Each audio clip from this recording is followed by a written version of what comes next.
As a leader, it's so important that we be aware of ourselves as well as be aware of what our team needs.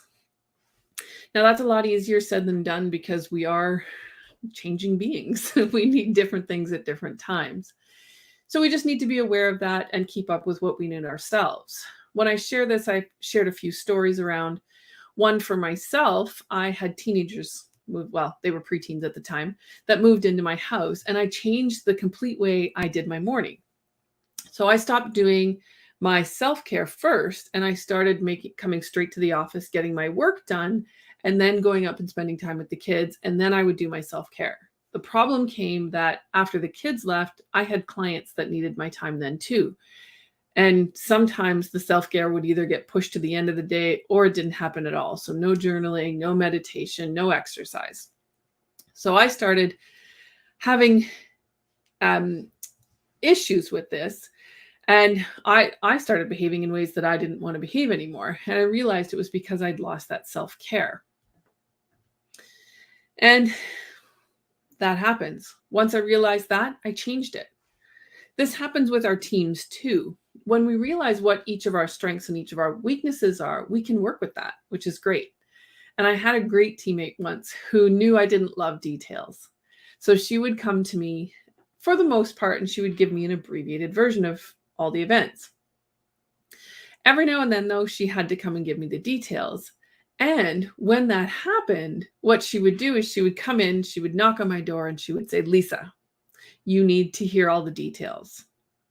Would you like them now or after lunch?" See, she knew it was going to suck my energy.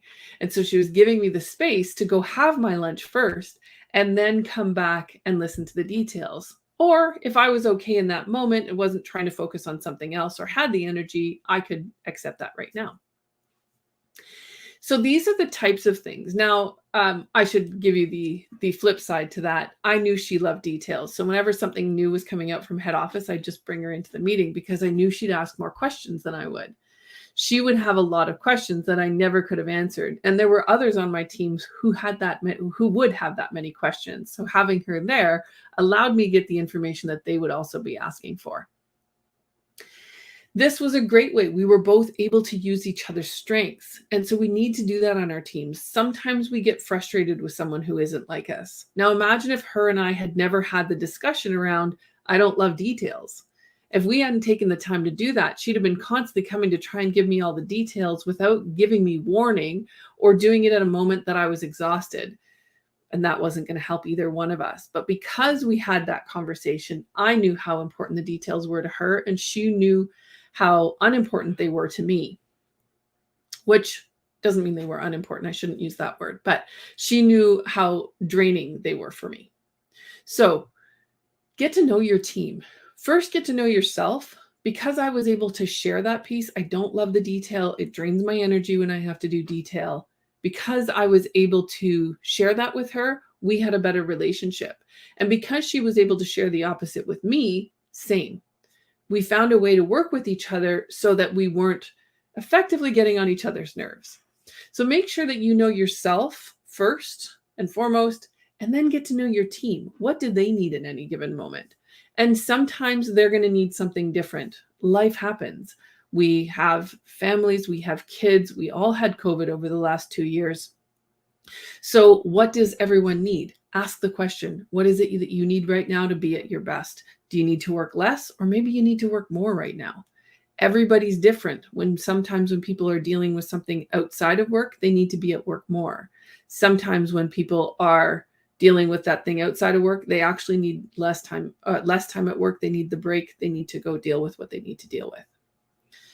So get to know yourself and get to know your team. The better you know each other, the better everyone will get along, and the easier it is for everyone to be working at their best and in their strengths.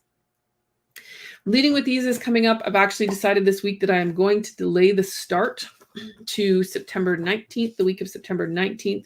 So you can still go in on the website. It does say that it will start on the week of September 5th, but we're going to move that back.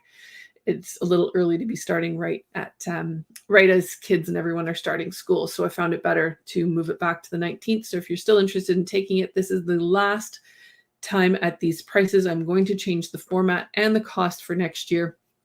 And if you want, there is discount code in my emails that come out every week. So you're welcome to go and get that email by just on the first page of my website, lmwcoaching.ca. It says, do you have trouble with difficult conversations? Sign up there. You'll get on my email list and you'll get the code for a discount as well. And as always, you can always book a 20-minute call with me. They will be in the chat at the end. So have a wonderful week and we'll see you again next week.